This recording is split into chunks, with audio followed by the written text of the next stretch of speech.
Bon matin, Église, ça va bien? Oui, hey, j'aime ça entendre ça. J'ai entendu un nom au fond.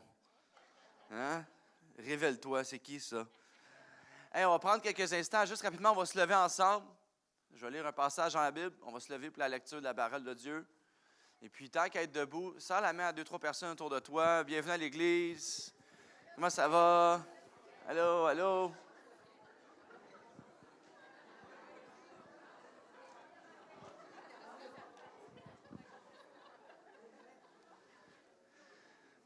Excellent, super. Je vais lire rapidement. On l'a ici à l'écran. On va lire ensemble un passage. On va pouvoir s'asseoir après la prière. Jean au chapitre 2, verset 1. Ce matin, on a l'opportunité de voir un passage qui est connu non seulement par toi si tu es chrétien depuis longtemps, mais même des gens à l'extérieur de l'Église, même des gens qui ne sont pas nécessairement croyants, parce que c'est assez intéressant ce qui va se passer dans ce passage-là. Je pense que n'importe qui aurait voulu être témoin de ça. Mais on va voir les vérités profondes qu'il y a pour nous dans notre vie aujourd'hui au travers du passage. Jean chapitre 2, versets 1 à 11. Dit ceci. 2 jours plus tard, on célébrait des noces à Cana en Galilée. La mère de Jésus y assistait. Jésus avait aussi été invité au mariage avec ses disciples. Or, voilà que le vin se mit à manquer. La mère de Jésus lui fit remarquer, ils n'ont plus de vin. Écoute, lui répondit Jésus, est-ce toi ou moi que cette affaire concerne? Mon heure n'est pas encore venue. Sa mère dit au serviteur, faites tout ce qu'il vous dira. Il y avait là 6 genres de pierres que les Juifs utilisaient pour leur ablution rituelle. Chacune d'elles pouvait contenir entre 80 et 120 litres.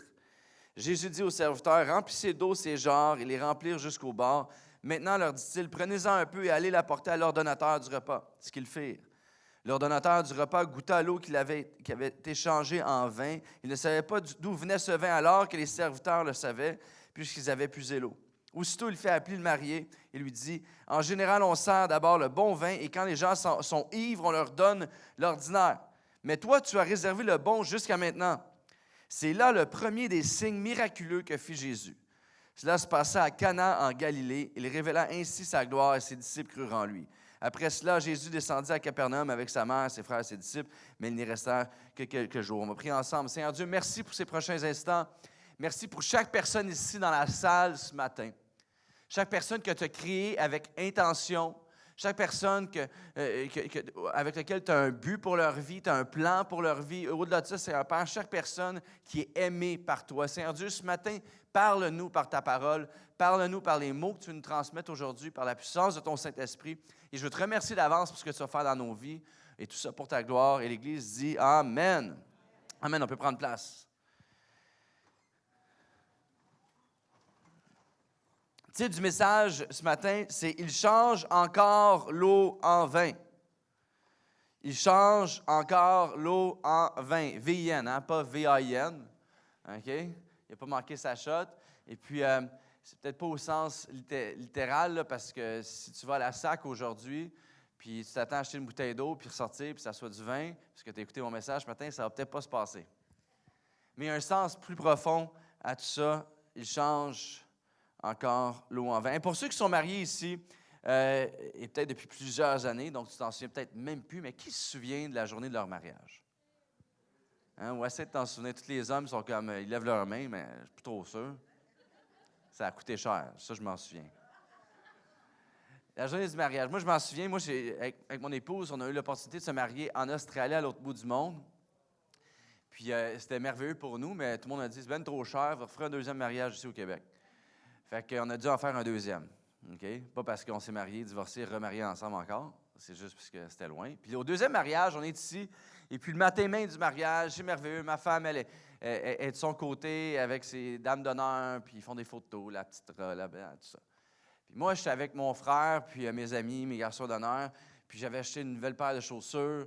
Et puis j'ouvre la boîte et le vendeur m'a mis 2 souliers gauches. Puis en plus, classique, hey, faut s'habiller vite, hein, on va être en retard. 2 souliers gauches. 2 souliers droites, ça aurait déjà été mieux, hein? 2 gauches, ça part mal un mariage. Mon frère, hey, pas de trouble, embarque avec moi, je viens d'acheter ma Subaru STI, une voiture de course, là. On va pouvoir, j'ai une bonne raison de pogner un ticket aujourd'hui. Fait que là, j'embarque avec lui, il chauffe comme un malade, mais il respecte quand même la vitesse, OK? La limite, OK? Et puis, c'est quand même, je dis ça parce qu'on est à l'église, là. On va au centre d'achat, on va au magasin, super. J'arrive devant le vendeur, clac, clac, situation. Hey, excuse-moi, on rasseye la chaussure pour être sûr, je m'assois, ça, retourne chez nous. OK, vite, on finit de se préparer, on s'en va. Hey, là, on est vraiment en retard, puis là, hey, la bague. J'avais mis la bague dans ma poche.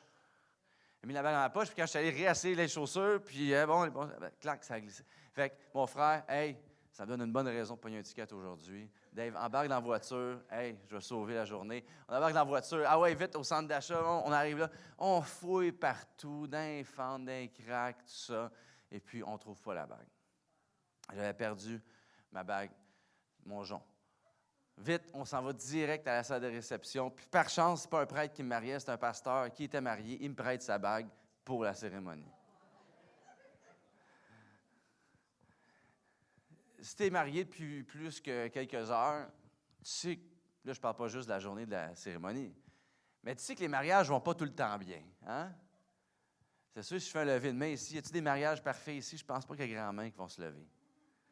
Les mariages ne vont pas tout le temps bien, puis la journée du mariage, j'en ai fait plusieurs mariages en tant que célébrant. J'ai rarement vu un mariage que tout allait parfaitement bien. Il y a tout le temps un petit tracas, tout le temps quelque chose qui ne fonctionne pas. Puis, c'est jamais parfait. Puis, à un certain point, tu vois les mariés qui acceptent. Hey, tu sais quoi? On va avoir du fun, c'est pas grave. C'est correct. On va profiter de la journée quand même. Puis ici, on voit une scène dans les Écritures, dans la Bible qu'on vient de lire, où est-ce que ça ne va pas nécessairement bien non plus à cette journée de mariage-là. Et c'est correct. Parce que c'est assez représentatif de nos vies. C'est assez représentatif du mariage pour les prochaines années. Ça ne sera pas parfait. Et on voit le début d'une nouvelle vie ici avec un couple qui se marie. Et on voit que c'est le cas pour eux au travers du fait qu'il manque de vin. Ça va mal. Il manque de vin. Et Jésus, par contre, est là. Imagine avoir Jésus à ton mariage. Hein? Jésus est là et il intervient. Jésus fait son premier miracle public. Et le miracle qu'il a choisi, ce n'est pas de calmer une tempête, ce n'est pas de nourrir une foule qui est affamée, ce n'est pas de guérir un aveugle ou quelqu'un qui est paralytique. Le premier miracle que Jésus fait, le premier miracle public que Jésus fait est assez banal. Changer l'eau en vin. Même, je te dirais, ce n'est pas trop spirituel. Et pour un chrétien, ça serait changer l'eau en café, je comprends. Du vin. Attention, là. Il change l'eau en vin. C'est banal. Jésus, le Fils de Dieu, vient sur terre et la première chose qu'il fait est banale. En même temps, quand je pense à ça, Jésus, le Fils de Dieu, vient sur terre. Puis s'il serait venu juste pour une personne, ce qui serait banal, il l'aurait fait quand même. Jésus, le Fils de Dieu qui vient sur terre, vient, car Dieu a tant aimé le monde, il a tellement aimé, qu'il a envoyé son Fils Jésus. Il vient pour ta vie à toi, qui pour toi peut sembler banale, comparée à la vie de certaines autres personnes.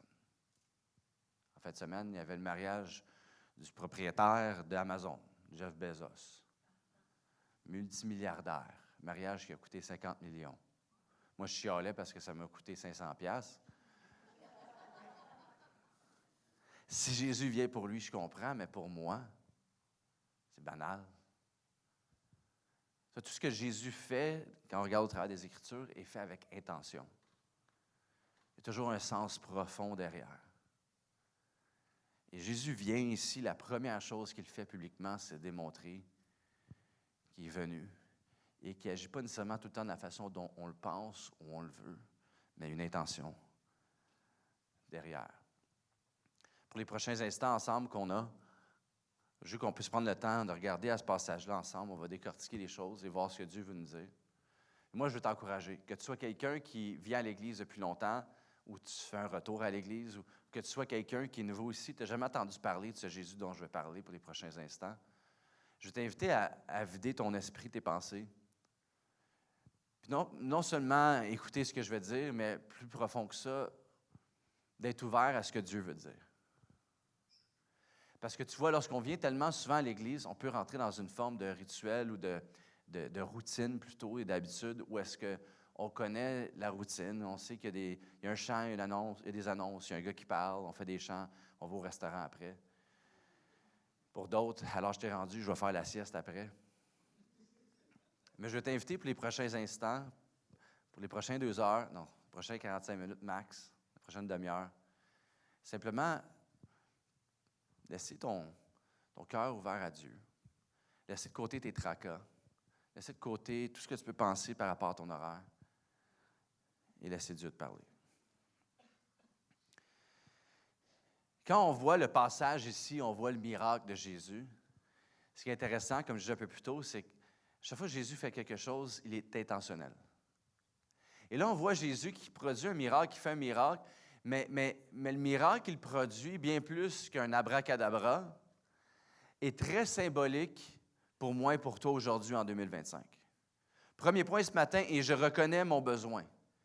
Je reconnais mon besoin. Maintenant, je parle de vin, puis mon premier point, c'est je reconnais mon besoin. Non, on n'est pas chez les AA ce matin. Hein? Mais un sens profond derrière ça. Verset 3 dit « Or, voilà que le vin se mit à manquer. » Maintenant, ce qu'on doit comprendre, c'est que lorsqu'il y a un mariage juif, surtout à l'époque, c'était le moment le plus marquant de ta vie.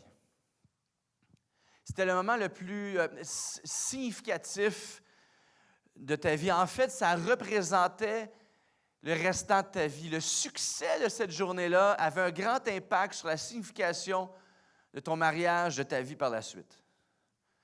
Et en plus, c'était le mari qui devait pourvoir et impressionner, mettre le paquet. Et s'il arrive de quoi, premièrement, si la mariée ne se présente pas, c'est sûr, ça scrape tout. Mais s'il arrive quelque chose, ça va placer une étiquette sur ta vie pour le restant de tes jours. Il faut se dire que c'est des plus petites communautés à l'époque. C'est pas comme aujourd'hui avec les millions de personnes ici au Québec. C'est des plus petites communautés à l'époque. Donc, c'est un esprit de village. Tout le monde sait qui tu es. Si tu scrapes ton mariage, s'il y a quoi qui se passe à ton mariage, tout le monde va le savoir. Et là, il y a une étiquette sur ce mari-là. Maintenant, à partir de maintenant, il sait que le restant de ses jours, il va être connu comme étant le gars qui n'a pas pu fournir pour son mariage. Il a manqué de vin. Tu n'as pas été capable de subvenir à la journée de ton mariage. Ça va être quoi le restant de ton mariage? Tu n'es pas capable de subvenir à ta famille. Tu es incompétent. Le gars, il a une vie de honte devant lui. Surtout pour un homme, de ne pas être capable de pourvoir, d'être vu comme un incompétent, d'avoir cette honte sur toi le restant de tes jours, c'est grave pour l'identité d'un homme. Il avait organisé l'événement, il avait tout planifié, l'événement qui définissait sa vie, mais ce n'était pas assez, il a manqué de vin. Maintenant, c'est assez particulier parce que quand on regarde à ce que le vin représente comme symbole, le vin représente la joie. Donc, cette histoire est peut-être plus dramatique que l'on pense, surtout pour un peuple qui est assez ancré dans le rituel, dans le symbolique, dans ce que les choses représentent. Ici, le mari n'a pas pu subvenir à son mariage par rapport au vin, mais encore plus profondément que ça, au mariage, il manque de joie. Qu'est-ce qui va se passer pour le restant de ses jours? Qu'est-ce qui se passe dans un mariage lorsqu'il n'y a plus de vin? Il y en a d'autres qui vont me dire « Ah, c'est plate ». Qu'est-ce qui se passe dans un mariage lorsqu'il n'y a plus de joie? Non, mais je parle. Qu'est-ce qui se passe dans un mariage, pas la journée de la célébration? Qu'est-ce qui se passe dans ton mariage de tous les jours lorsqu'il n'y a plus de joie? Qu'est-ce qui se passe dans ton travail lorsqu'il n'y a plus de joie?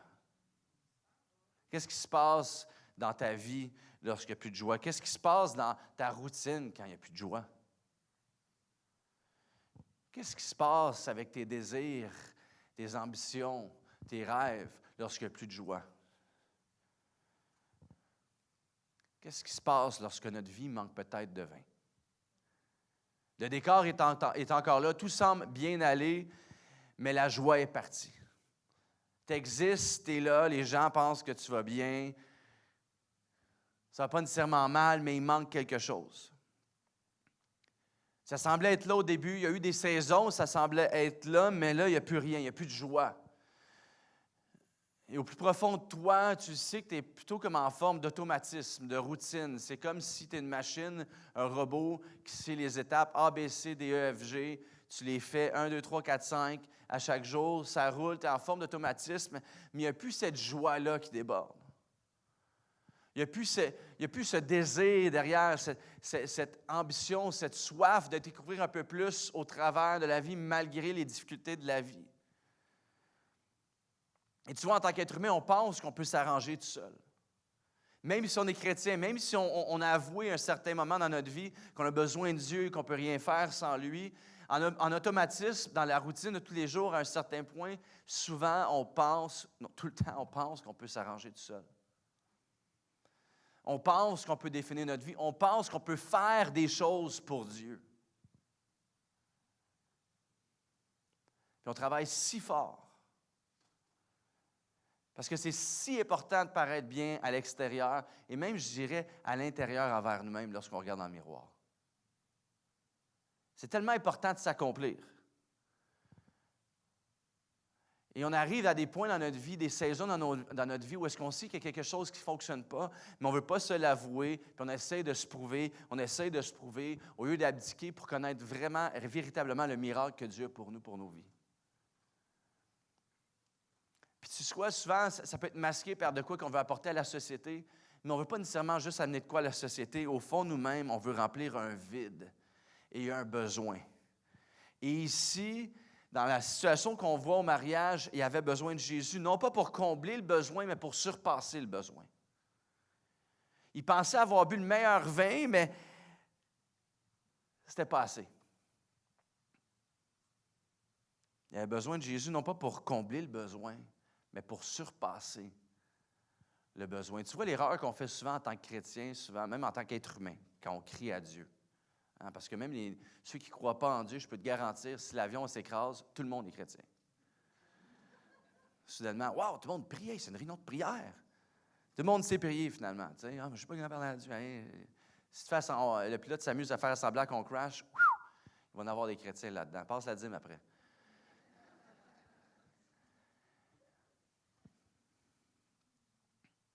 Tu vois, souvent, on minimise la grandeur de Dieu à un Dieu qui est là pour combler mes besoins. Mais si on s'arrête vraiment pour penser à la grandeur de Dieu, pourquoi est-ce qu'il ferait simplement combler mes besoins? Dieu veut surpasser tes besoins. Dieu veut surpasser tes attentes. En fait, Dieu ne travaille jamais de la façon dont on s'attend qu'il travaille. Toi, tu vas demander ça à Dieu. Lui, ce n'est pas qu'il va donner plus que ce que tu demandes, il va donner vraiment souvent. Moi, dans mon expérience, c'est autre chose que ce que je lui demande et ça surpasse toujours mes attentes. Tu vois, Jésus ne t'a pas sauvé afin de te donner une activité à faire le dimanche. Hein? Jésus m'a sauvé parce qu'il veut me donner une vie abondante. Jésus ne t'a pas juste sauvé pour que ton mariage soit correct et aille bien. Non, Jésus t'a sauvé pour que, à travers ton mariage, tu puisses t'épanouir, grandir et être un témoignage et une lumière pour les autres autour de toi. Tu vois, Jésus ne t'a pas juste sauvé pour répondre à une prière, un besoin que tu avais dans une saison. Non, Jésus t'a sauvé afin que quand il va remplir ce besoin-là, tu peux être une bénédiction, tu peux être une provision pour d'autres personnes autour de toi. Tu vois, Dieu veut toujours surpasser ce qu'on lui demande. C'est pour ça que lorsqu'il est venu ici, c'est pour ça que lorsque Jésus est venu nous sauver sur cette terre remplie d'imperfections, ce que la parole de Dieu, la Bible, appelle le péché, ce n'était pas juste pour nous sauver, nous donner une étiquette pour aller au ciel avec des anges, avec des petites harpes. Non, Dieu est venu nous sauver pour nous donner sa joie.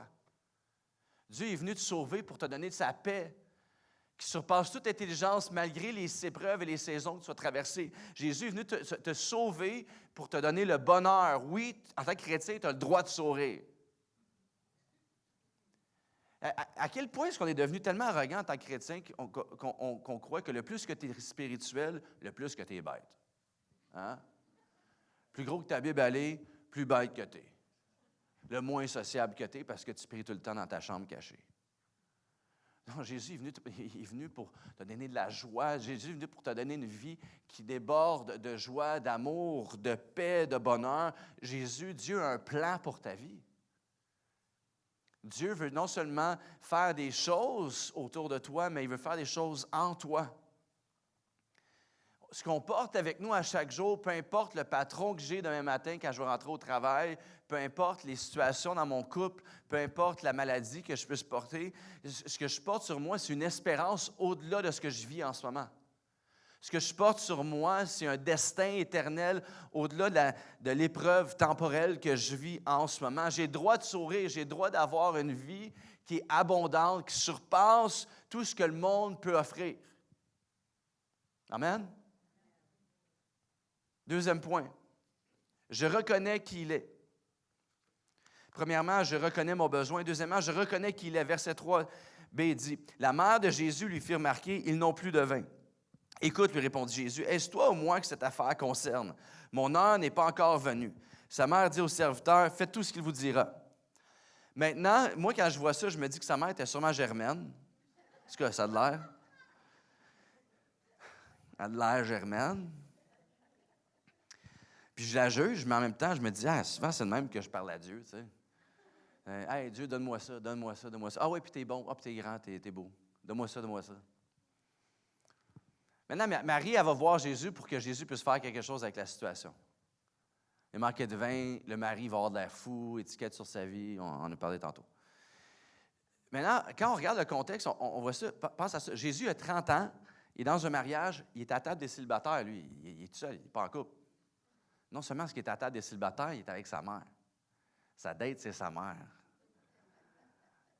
Tu sais, quand tu es plus vieux, c'est cute, c'est le fun, mais 30 ans, c'est pas winner. Puis en plus de ça, sa mère, elle dit quoi faire. « Hey, assieds-toi comme il faut, là. Hey, va faire quelque chose, là. Hey, faites qu'est-ce qu'il va vous dire, là. » Et pour y répondre, Jésus, il répond à sa mère. « Écoute, femme, hey, j'ai 30 ans, là, j'ai plus 18 ans, là, j'ai plus 17 ans, 15 ans. Mon heure n'est pas encore venue. » C'est assez particulier parce que ça révèle que Jésus, qui est le Fils de Dieu, tant prophétisé, tant annoncé depuis très, très longtemps, je veux dire, ça fait des centaines d'années qu'il est prophétisé, sûrement qu'il y a un certain plan de hey, « à ce moment-là, je vais révéler qui je suis et tout », puis là, sa mère, elle vient tout scraper. Regarde, lui, il allait peut-être, je ne sais pas, nourrir une foule ou quoi que ce soit, guérir 100 lépreux d'une shot, clac. Hey, là, il manque de vin. Ah oui, va au dépanneur, fais un miracle. Lui, là, tu vas tout scraper, maman. Et Jésus le fait quand même. Mon heure n'est pas encore venue, mais il fait quand même le miracle.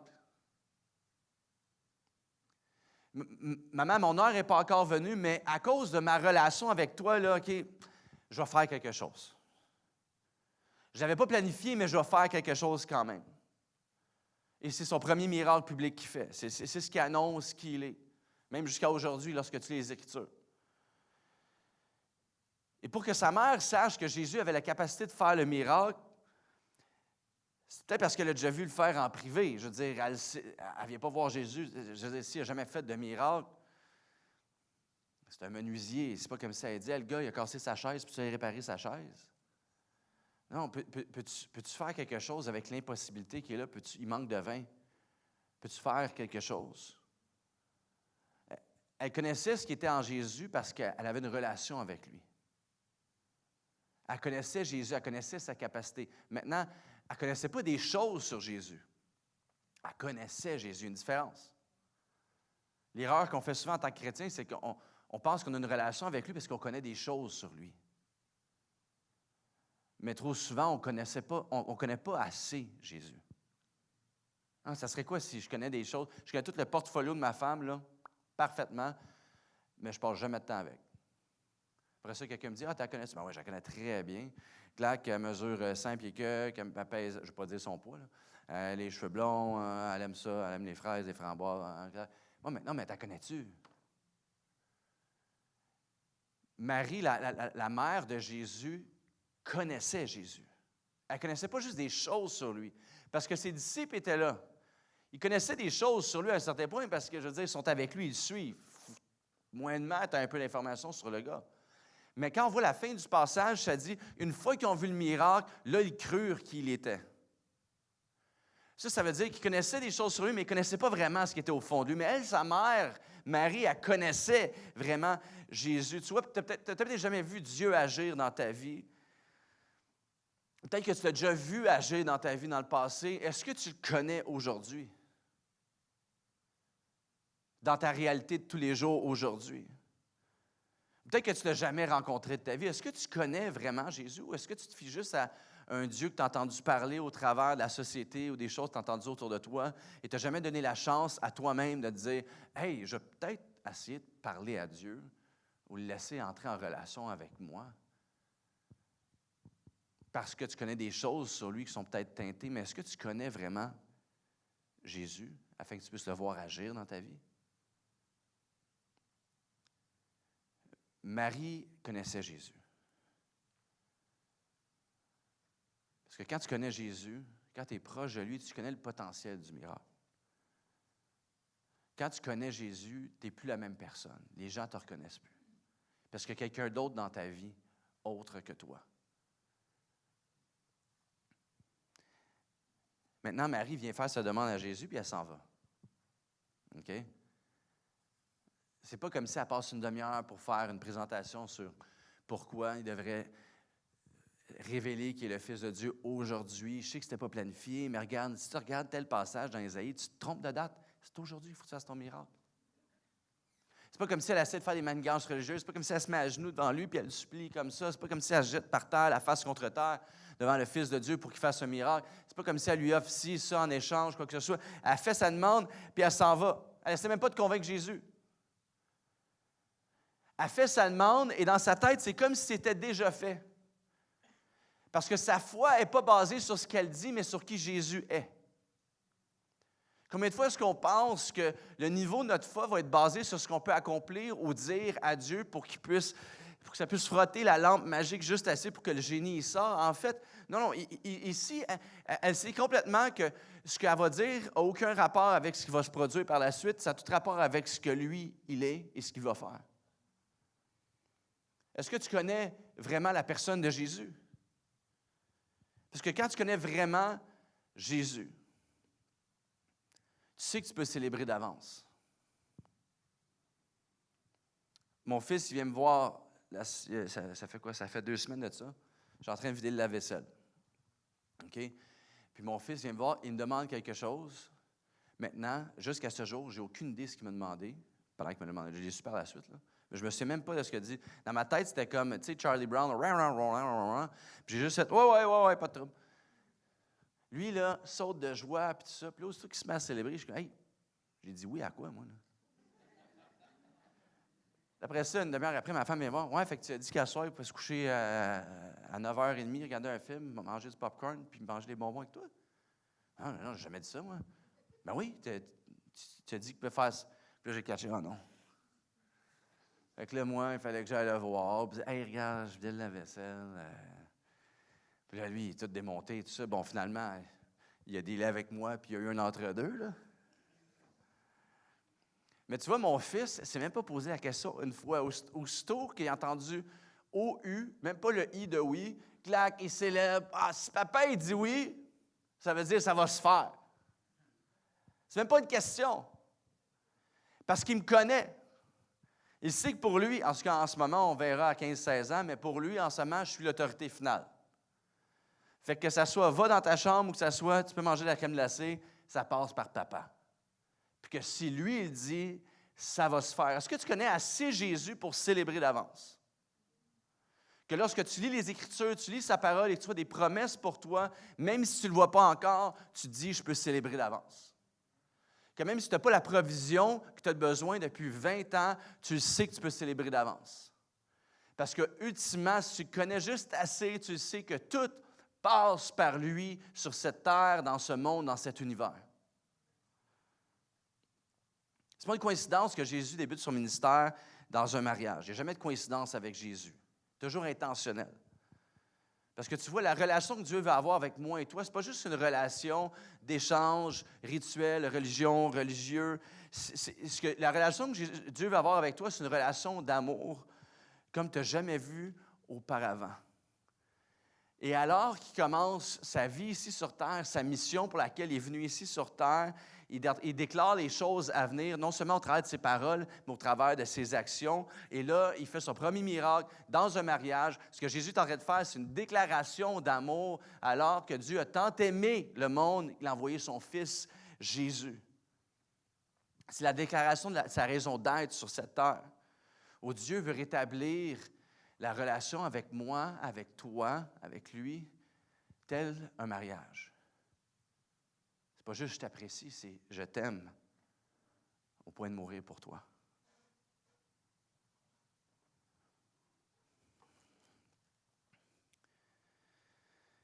Malgré le mystère de la vie incertaine devant nous, quand on réalise qui Dieu est, quand on réalise vraiment qui il est au travers de son Fils Jésus qui est venu ici sur cette terre, on peut le célébrer dès le début.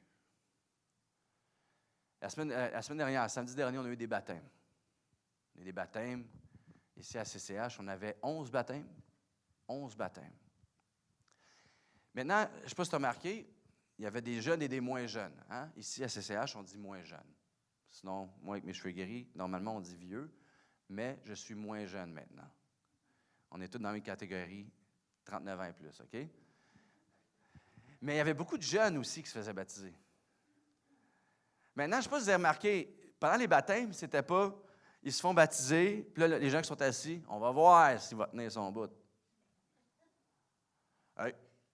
Non, on tapait des mains, on célébrait, on criait de joie. Pourquoi? Parce qu'on ne célébrait pas ce que ces gens-là vont accomplir pour Dieu, on célèbre ce que Dieu va faire dans leur vie pour le restant de leur jour.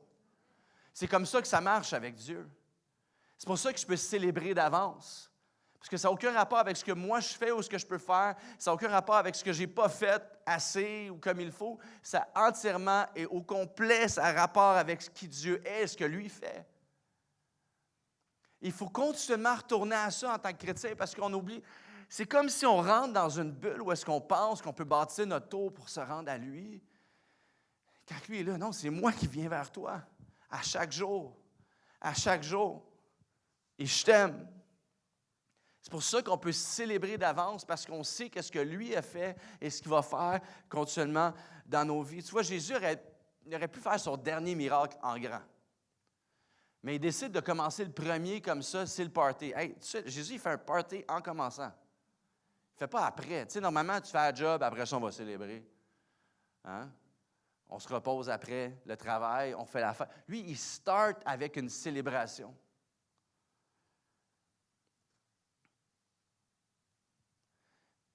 Quand Jésus est venu ici sur cette terre, il a commencé avec une célébration parce qu'il savait qu'il s'en venait aimer. Et pour lui, ça voulait tout dire. L'amour que Dieu a pour toi est tellement grand qu'il célèbre le fait de t'aimer. C'est assez incroyable, ça. Peu importe la façon dont tu te vois. Et juste à cause de ça, je peux rester ferme, rempli d'assurance que son amour ne va jamais me lâcher. Donc ça veut dire, peu importe ce que je fais, je pense, peu importe la saison que je traverse, peu importe les choses que je vis, que je subis, son amour ne changera jamais pour moi. C'est pour ça que la Bible a dit, j'ai cette ferme assurance des choses que j'espère. La foi, c'est une ferme assurance des choses que j'espère, pas des choses que je vois ou que j'ai fait, des choses que j'espère, une démonstration des choses que je ne vois pas encore. Je célèbre d'avance.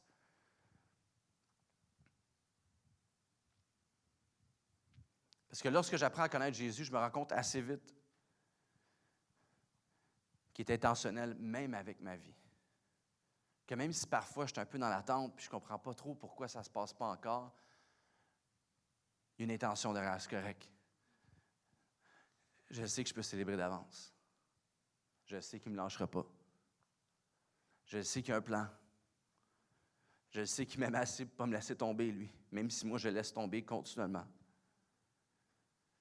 La façon dont Jésus performe le miracle ici est intentionnelle, comme qu'il est avec ta vie. Et c'est une bande-annonce, une prémonition de ce qu'il va faire sur la croix.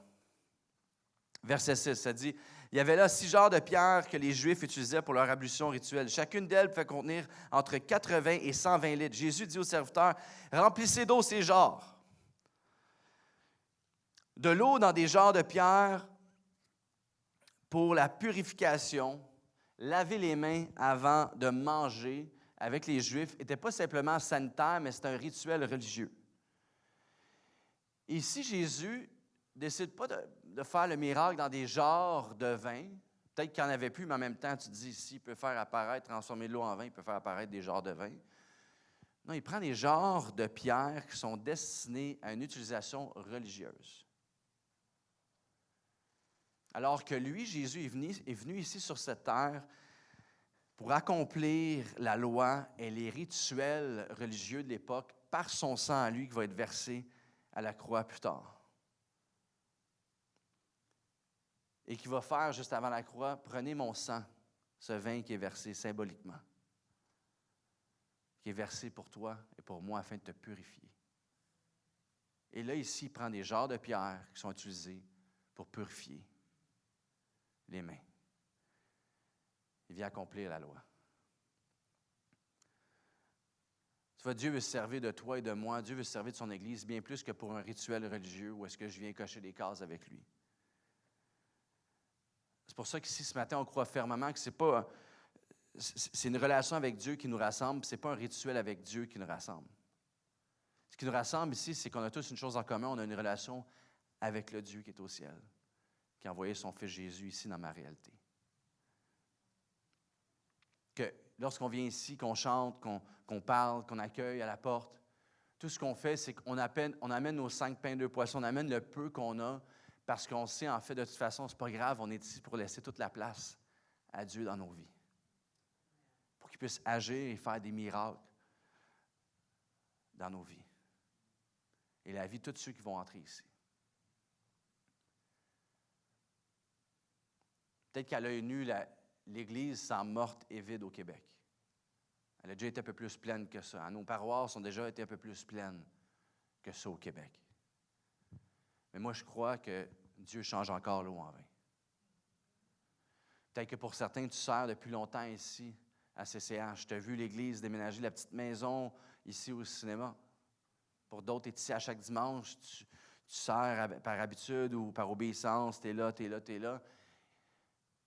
Et tu te dis, tu pries pour certaines choses, tu ne le vois pas se produire encore. Mais moi, je peux te dire une chose, il change encore l'eau en vin.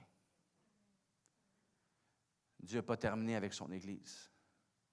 Quand je regarde ce qu'il fait dans la vie des gens dernièrement avec les 11 baptêmes qu'on a eus, quand tu as des jeunes qui se font baptiser, c'est incroyable.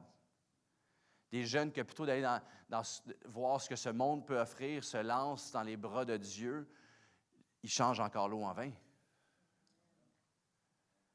Quand tu es capable de te lever encore un matin, même si tu sais que tu vis la faillite financière, même si tu sais que tu n'avais aucunement le désir de vivre la journée d'avant, mais que tu es encore là ce matin-là, tu ne comprends pas pourquoi, il change encore l'eau en vin.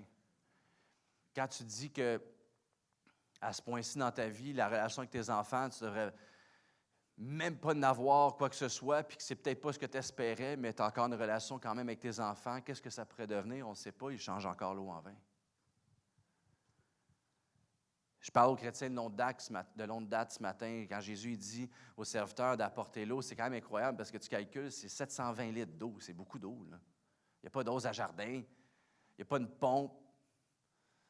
C'est des jarres de pierre, là. C'est des vases de pierre que tu transportes du puits au fond de la cour à la maison, 720 litres. Hey, ça en fait des voyages. Puis le pire, c'est qu'eux autres ne savent pas ce qui se passe. Il manque de vin. Hey, allez chercher de l'eau. Hey, il va-tu leur péter le party? Tout le monde dit, wouh, ah ouais, de l'eau, ah, c'est ça, mariage chrétien.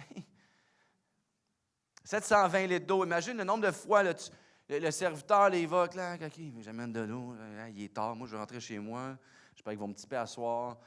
Ça sert à quoi? De l'eau, ça sert à rien, ça sert à rien. À toi, le chrétien de longue date qui prie depuis longtemps pour tes enfants, qui prie depuis longtemps, peu importe ce que tu as besoin de la part de Dieu, que tu veux voir se produire dans ta vie, tu pries, tu apportes tes jarres, tu apportes tes vases d'eau, tu apportes tes chaudières, tu ne comprends pas, mais tu le fais, tu pries, je le fais, j'y crois encore, ça fait longtemps, ça fait 20 ans, j'apporte mes jarres de pierre, je continue, un après l'autre, laisse-moi te dire qu'il change l'eau en vin, encore aujourd'hui en 2025. C'est peut-être pas la façon dont tu t'attends, c'est peut-être pas dans le temps que tu t'attends, mais il est le même aujourd'hui comme il était dans le passé. Je vais inviter Laurent à approcher tranquillement avec mon dernier point. Il change encore l'eau en vin. Troisième point. Verset 8. Maintenant, leur dit-il, prenez-en un peu et allez l'apporter à l'ordonnateur du repas, ce qu'il fait. L'ordonnateur du repas goûta à l'eau qui avait été changée en vin.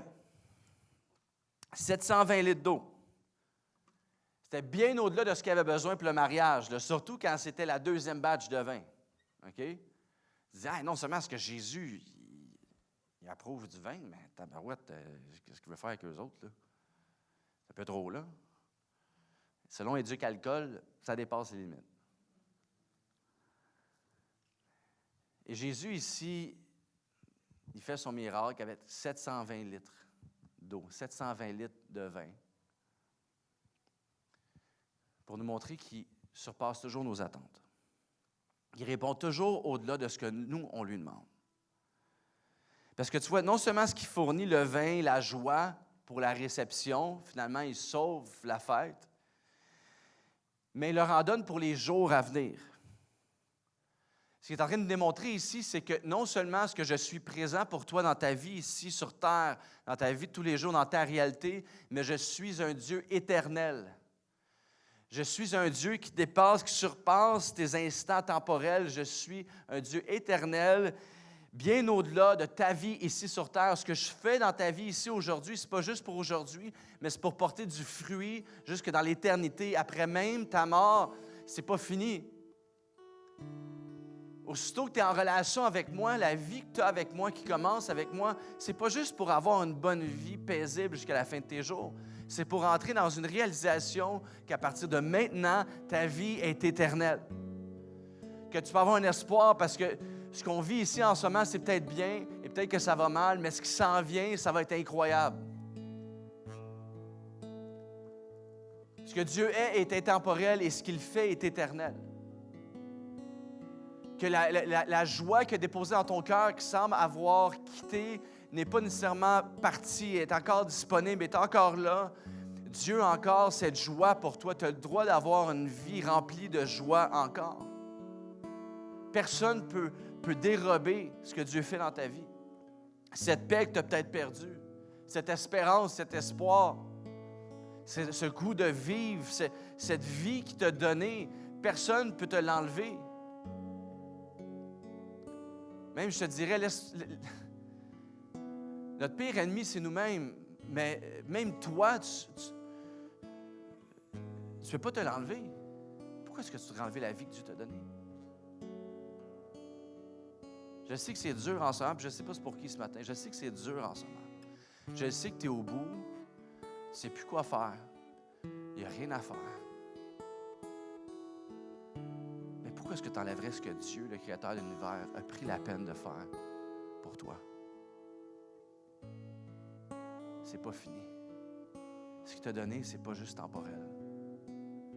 Il y a un plan pour toi qui est éternel, qui surpasse ce que tu vois en ce moment. Je vais avancer plus rapidement. Je vais vous inviter à vous lever. On va prier ensemble alors qu'on termine.